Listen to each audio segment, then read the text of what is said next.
We begin with developing news after the revised GOP health care bill collapsed. We are just learning that Senate Majority Leader Mitch McConnell's new plan to simply vote on a repeal without a replacement is also dead. President Donald Trump just spoke about health care at the White House. I want to play you some of that sound.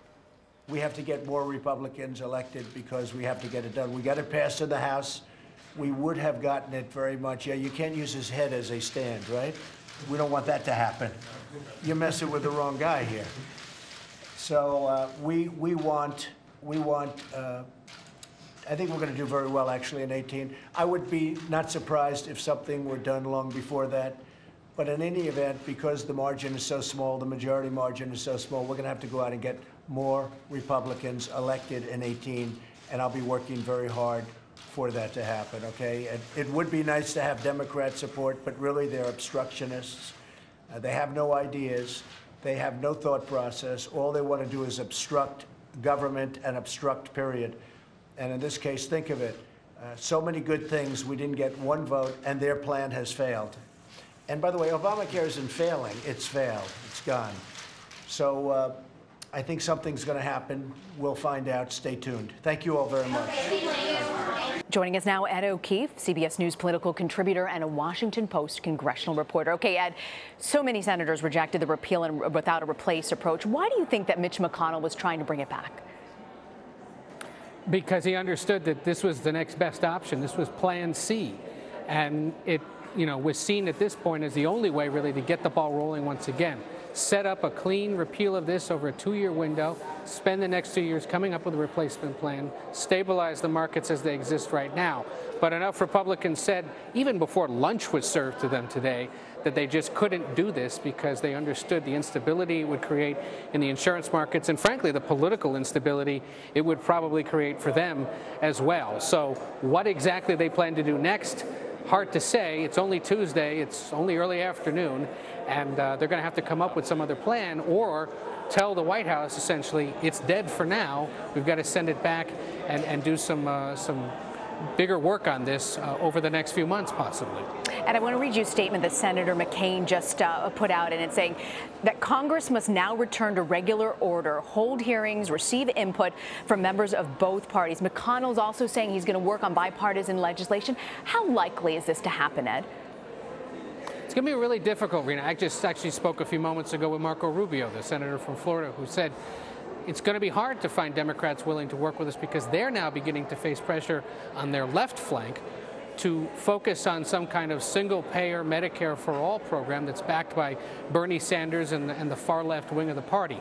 I don't know that it's necessarily that far spread yet across the Democratic Party, but certainly there would be pressure on some Democrats to try to get closer to that reality. So Rubio's saying, look, the two parties may be so polarized at this point that it would be difficult to come to an agreement. But there are other talks underway. Joe Manchin, the senator from West Virginia, a former governor, is talking to his 10 Senate colleagues who are also former governors about trying to get together as early as this afternoon or this evening to try to drop some plans that would shore things up. There are plenty of other bipartisan proposals to address things like the price of prescription drugs, allowing people to buy health care across state lines, or make other smaller fixes to shore up what's there right now. It may be that McConnell has to turn to those senators and say, bring forth those ideas, let them move through committees and get to the floor, and we'll vote on it the normal way and see if the House is at all willing to take it up. Remember, no matter what gets through the Senate, it has to go back over to the more conservative House, where they are much more gung-ho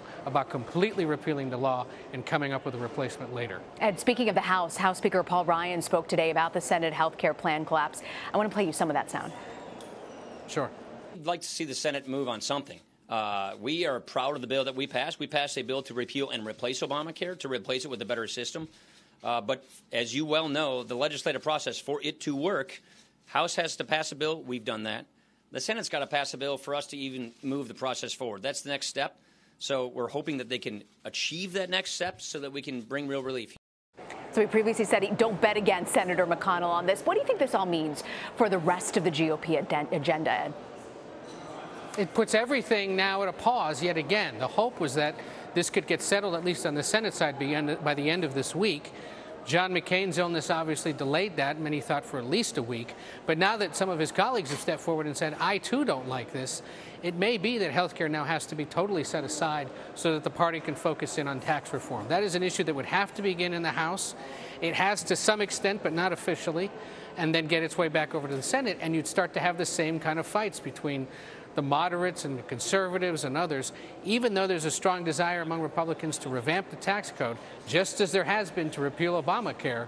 Trying to get that issue settled by Christmas may be even more difficult than health care. Separate of that, the Senate will continue confirming various nominees to posts across the government, to federal judgeships. They'll do that later today. And in the Senate, at some point in the next few weeks, they're also going to take up this defense policy bill that has to be taken up every year. They want to do that before they go home for a recess in August, if they go home for a recess at all. At this point, they may just have to stay here to try to come up with something to do. Do you think that'll happen? Hard to tell, huh? It's hard to tell. This place, as you know, things change here very rapidly. I'm always surprised when anyone's willing to give up vacation, even if it might be for a good cause. I want to ask you, Ed, about something that Trump tweeted, and he said, tweeted out today, and he also said it as well. I have always said, let Obamacare fail and then come together and do a great health care plan. Stay tuned. Ed, you talk about health care. It affects millions of Americans, just about everybody in this country. So if it does fail, what happens then?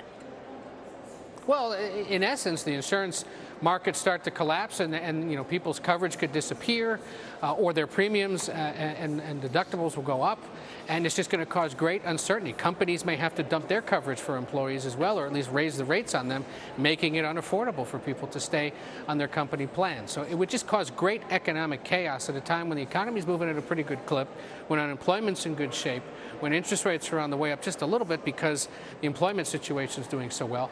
But if health care, which is a huge cost to the entire economy, about 1/6 of the economy, starts to suffer, then it could have wide rippling effects not only in this country, but potentially around the world.